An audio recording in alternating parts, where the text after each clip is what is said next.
After a long and taxing adventure, your party finally arrives back at town. Your cleric heads off to the temple, your wizard to the halls of academia, your fighter to the Temple of Helm to practice his martial arts, and your rogue, of course, returns to the dens of iniquity. Welcome, everybody, as we talk about downtime and how we can manage downtime, turning it into more than the economic slog that it would be per the player's handbook. Some things that you can do to make downtime more enjoyable for your players. So buckle up, hang on tight, and let's have a good time.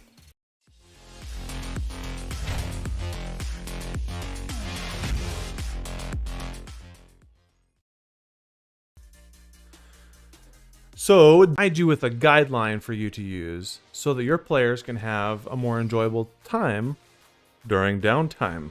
Woo! Magical. The kicker here is that we have to move beyond what is the economic slog of player handbook downtime.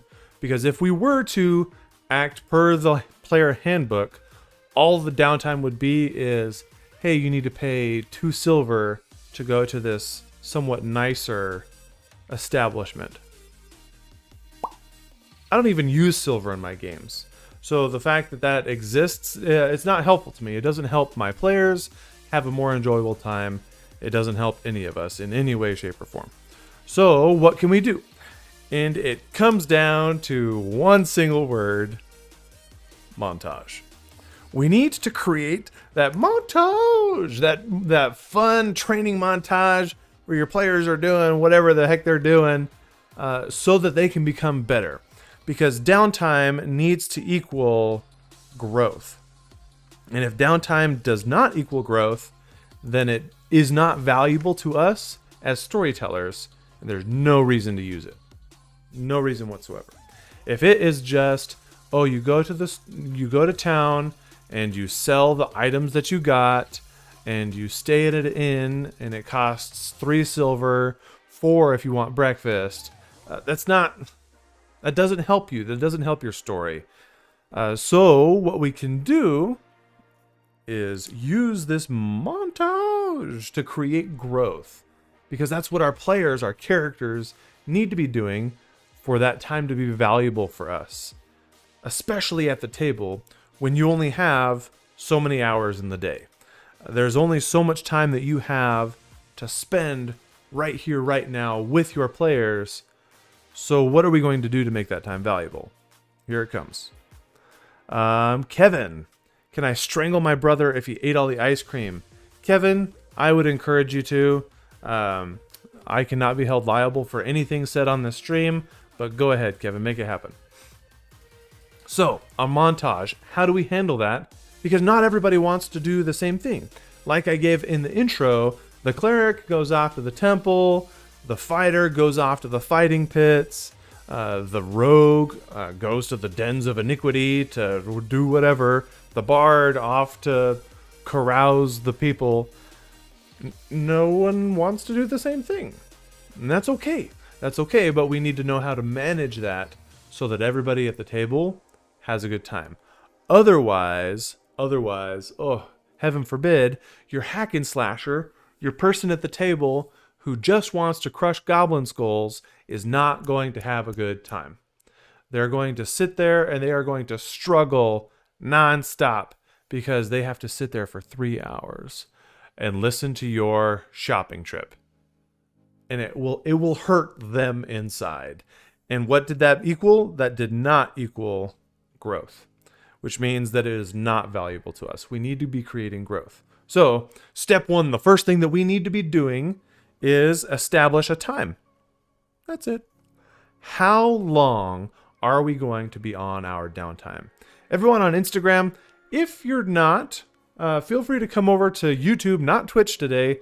Twitch, for some reason, my stream platform didn't want anything to do with Twitch today. But come on over to YouTube. That way you can see the notes that I'm taking over here. But we need to establish this time, the time frame, because it could be 1 day, it could be 3 days, it could be a week, it could be a month. Are we taking off a year? How much time are we taking off for our players to do downtime, to do the thingies. So we need to find a way to do that. Yeah, Spencer says that the sound is way better on YouTube. I mean, I do have this big old mic that's hooked into YouTube, so come on down and enjoy the sonorous tones. Earthos, I was just thinking I didn't get a notification. For Twitch, yeah. For some reason, Twitch was just bugging out today. It didn't like the stream platform I'm using. So, but time. And what this is going to do is it's going to establish in your players' minds, okay, what do I have the time for here? What can I do? It will help you create some parameters for your players. So that could be, for instance, an example that I've used previously is my players went to this town. They just purchased some brand new plate armor for the tank. They're like, yeah, we got this plate armor. And the blacksmith says it's going to be 3 days for me to like custom fit this plate armor to your character. And so we established, are we going to move on with the quest and come back later? Or are we going to hang around town until that armor is ready? And they said that they're going to hang around town until the armor was ready, which is great. That's awesome. And we have established that they're going to be in town for 3 days. So then I asked them, what do you want to do? The big old W. What? What do you want to do? What is your character going to do? And in this format, think of it as, yeah, we kind of have this linear format that we're going to be going down step by step, but we're going to go around the table and ask everybody, hey, fighter, what do you want to do? Hey, rogue, what do you want to do? There's going to be no roles at all right here. No roles. The roles will come later. No roles. The reason for this is because you may have a player who hears, oh, you're going to go to the Temple of Helm and practice your martial arts, cleric. Well, the barbarian's like, I'm going to go to the fighting pits and I want to fight. But the fighter says, man, I'll go to the Temple of Helm and I'll exercise my martial arts and practice fighting there. Awesome, that's great. Super cool. And we can reward them later for that. And so we just need to go around the table. Hey, what do you want to do for 3 days? And here's something that we have to consider.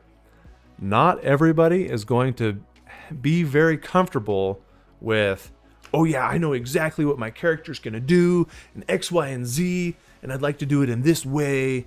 And not every person is there, because remember, not every player is here for the role play. This downtime exercise, the montage, is 100% a role play exercise. This is a role play opportunity for your players.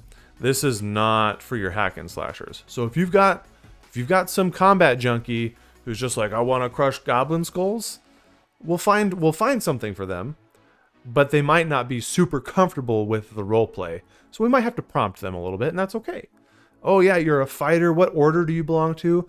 This is where it's a good idea to consider backgrounds. Hey, I see that you have the acolyte background. Perhaps you want to visit your order and see whatever. Visit your old buddy from seminary and see if they've got news. Go down to the public library and study up on the lore that you discovered, you lore hound. I mean, whatever. This is an opportunity to stretch those roleplay muscles, okay? And use that background, that thing that never gets used. You just write it that first session, and then after that, it never gets used. This is an opportunity to reward your players for that and interact with that. The next step is it's time to rip it. It's time to RP. We're going to RP it.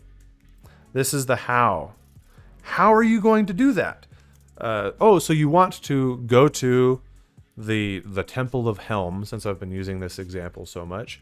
You go to the Temple of Helm, 1 or 2 sentences, right? How do you do that? Oh, I'm going to go because of my acolyte background with these warriors or whatever. You know that you can go there and talk to the local war priest and work it out. Once again, there might be 1 or 2 rolls here. That's where you're going to start. Oh, let's see if there are any. Okay, I mean, you can do that. I would recommend for most of these, if it's a large enough city, just make it happen. Just let it happen. Oh yeah, there's a small shrine and there's a local priest, and yeah, he might be the crappiest priest ever, but he's a priest from your order. Roleplay it. Not everybody is going to be super great information. Brad Billings says that his favorite downtime is the shopping. He's in it for the shopping. And Spencer tries to find a library for info on the mission. And that is an excellent tool. And something to consider is very rarely were there ever actual public libraries. So it's even more important to have that background. Because of your acolyte background or your association with this church, you have access to their library. Or even, oh yeah, I'm a local hero, which is a local folk hero is a very common background for a lot of people for whatever reason. At least at my tables, I don't know how often you see it. But you might be able to leverage that. Oh, I'm a local, they know me here. And so I'm going to go to the town mayor and see if I can use his household library to do a little research. Awesome. Great reward for using that background. Super cool. But this how is just 1 to 2 sentences of how you're actually going to do this. Once again, go all the way around the table. Don't run the entire montage, 1 person at a time, because what that's going to do is it would be like running combat 1 person at a time, right? Okay, fighter, what are you going to do for the next 5 turns? Boring for everybody else that has to sit around and wait and watch and listen to them muck around. So what this does is it allows you to disperse the time so that everybody can remain engaged in the story. So just a small thought, an item, some food for thought. The next thing that comes after that, here we begin the rolls. It's time to roll it. It's time to actually start chucking some dice and seeing how things are going to work out. Okay, so you went to the Temple of Helm. You started working with the war priest. You brought along your fighter friend, and you've begun your training. Excellent. What does that look like? How does that work? What does the war priest do to help you? And oh yeah, we run obstacle courses and we do 3-legged races or whatever. I don't care.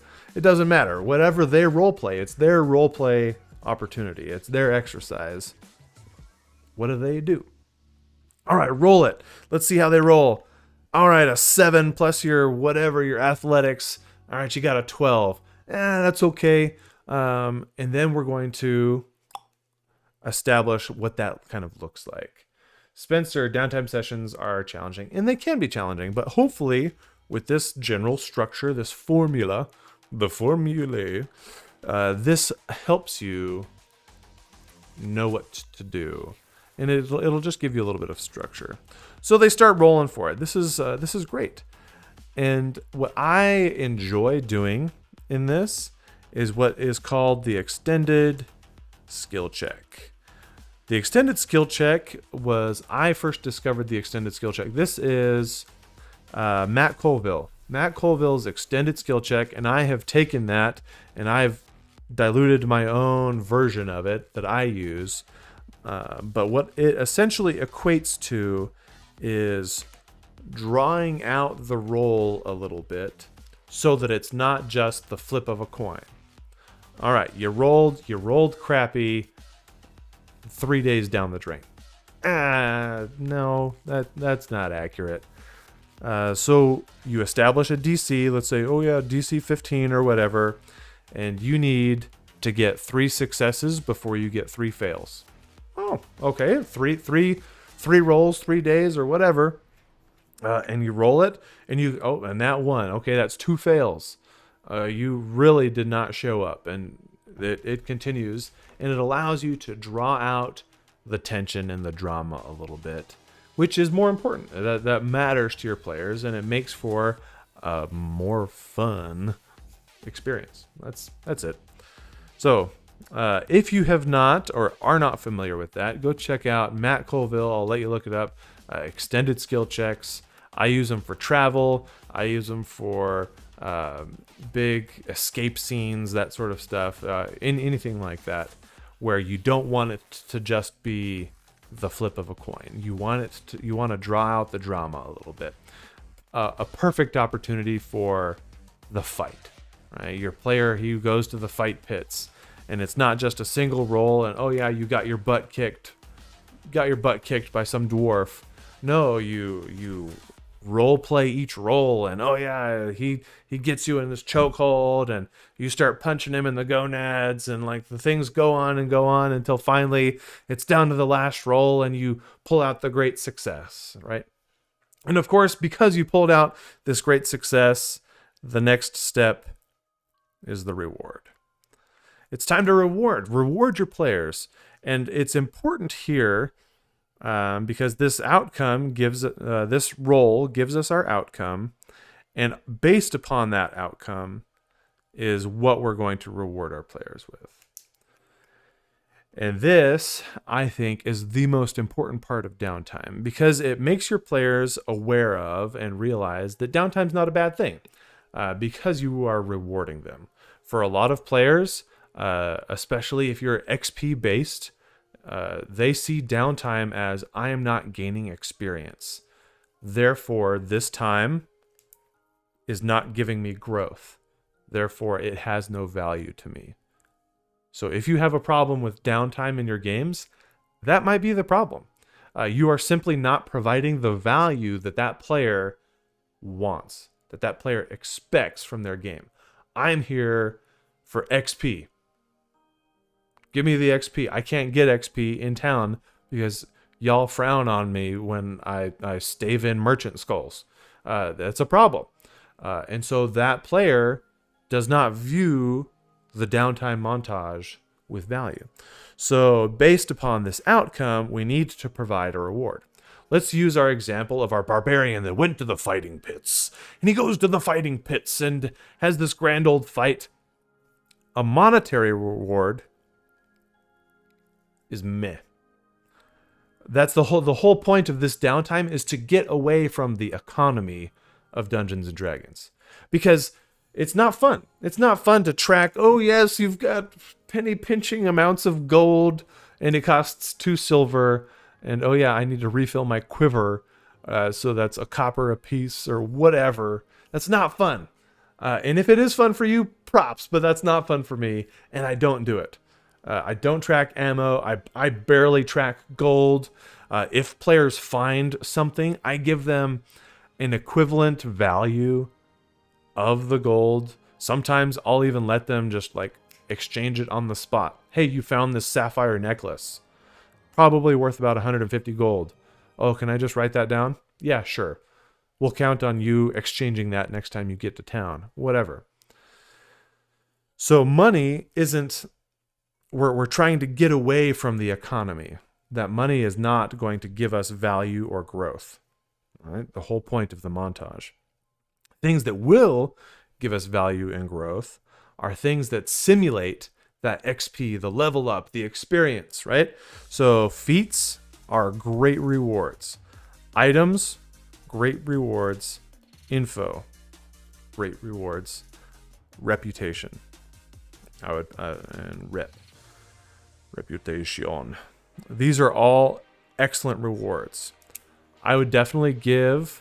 So let's say we'll use our barbarian example. Oh yes, jolly good fight, sir. As your barbarian stumbles out of the ring, blood coming out of his face and stuff. Jolly good fight, sir. And this is where this well-to-do NPC could have a little bit of a side quest for your barbarian. Have you ever thought of the side of what you do? And your barbarian, make an intelligence roll. You totally over 0 insight. You totally missed the point or whatever. And have you ever been hired to somebody? And it pulls that combat player, that player who's really probably stretching themselves for this exercise. It pulls them into the role play. And that is great. That is awesome. Because then you're giving them reputation, you're giving them info, right? And a potential side quest or reward. Oh yeah, if you go off this guy, I'll give you this item or whatever. Cool. Those are 3 great rewards for a combat-based player in a role-play experience, because this is a role-play exercise that helps them grow. That growth, the whole point of this. And then a fun one that I like to use is feats. One of my favorite feats to give is the Pack Tactics feat. So we'll take that cleric, the cleric and the fighter that went to the Temple of Helm and they trained together and had a great training montage. And what do they get out of that? Well, from now on, because of the martial art that you guys learned together and the special training that you've undergone, you now have pack tactics with each other. So if your buddy is fighting somebody, you have advantage to fight that somebody, and vice versa. That is a super cool reward for your players. And it's small. It's nothing crazy. What's a little advantage every now and again? If you're running an engaging combat scene, it'll happen. But now they're deliberately providing themselves with roleplay opportunity within combat, because their buddy is in battle. And so they're going to charge into battle too, because they've got that connection now. It's a really fun thing to see 2 combat-oriented players role-playing in combat, because they just have this little connection that they didn't before. All because of the growth created by this montage. And then, of course, the very last aspect, assistant to the regional manager. It's like its own little reward. I'm sorry, Brett. I have John. Good to see you too. I have not been paying attention to the chat. I'm sorry, everybody. You caught me monologuing. Assistant cinematic mid-scene or post-credit extended skill check is always fun. Yes, and that's definitely a great place to use those. Then, of course, the very final aspect here is the quest prep, and this is the sheer pure housekeeping. This is not a part of the montage. This is just okay. Moving into our next session, we know that we're going to be out on the water, so let's make sure everybody has a light weapon. So if you are in the water, you don't have disadvantage to use your weapon. Maybe find a couple scrolls of water breathing. I don't know, whatever. That is the sheer just housekeeping, but it is an important aspect because it means that you've completed the montage and you are moving into the next aspect of your scene. So, folks, that's it. That's all of my suggestions for the montage, for the downtime. I know last week we had questions about, how do you actually handle the downtime? And that's how I handle it. That's the biggest thing to remember is everybody goes through what they want to do. Then everybody role plays what they want to do. Everybody then starts making rolls so we can see the outcomes of that. And then we start handing out the rewards. And what that does is it just keeps everybody engaged, everybody involved. And this, depending upon the duration, I would say you could probably allot, I don't know, if we're just going to quantify, if we want to be deliberately quantifying how much downtime we're getting, say 10 minutes per day. Not per player per day, 10 minutes per day. So if you have 1 day of downtime, allot yourself as the dungeon master 10 minutes. 10 minutes. What do you do for today? What do you do for today? Nope, too much. You got 1 day, man. What are you going to do today? Oh, I guess I'll do this. Excellent. What are you doing? And you just chug through. Heroes, it's good to have you, man. Good to see you. And you chug through it. Now, if you're taking 3 days, plan on taking 30 minutes of your session. Whether you're running a 3-hour or a 5-hour session or whatever, plan on that being pretty standard. So something to think about there. And of course, that will scale beyond that. Who knows how that actually scales? But if you wanted to gauge, okay, are we taking too long on this downtime? I would say that's a good rule of thumb. A rule of thumb on how you are actually doing on that downtime. Any longer than that, and you're doing a disservice to your hack and slashers, you're doing a disservice to the story, because you're probably not actually providing that growth like you should be doing. Downtime with downtime knowledge. Yeah, that's everything, folks. So if we have no questions, I'll close it out for the night. But that's downtime. Establish how much time you're actually going to take. Establish each player individually what you're going to do. Have them role play it. Have them start making those rolls. Check on those outcomes. And then reward them for it. And then, of course, a little bit of housekeeping sprinkled on the end there as you jumpstart into the meat and potatoes of your session. And that's everything, folks. Jordan, I'm glad you're around, man. I've seen you commenting a little bit, so welcome to the hobby. Oh, I'm glad that you're here. Hopefully what we're talking about is helpful to you. So thanks for hanging. And looks like nobody on YouTube has commented. Like, follow, subscribe, all the thingies. The doodads and my whatsits. Everyone on Instagram, please come over to YouTube. Check stuff out there. You can actually see the notes that I take, regardless of my chicken scratch. How legible it is, that's a different question altogether, but it's there. It's there for you. It's a resource there for you. So come on down to Funky Town. Spencer, I'm glad you're here. Brad, thank you. John, appreciate you. And we'll talk to you all later. Have fun. And as always, take care of your players.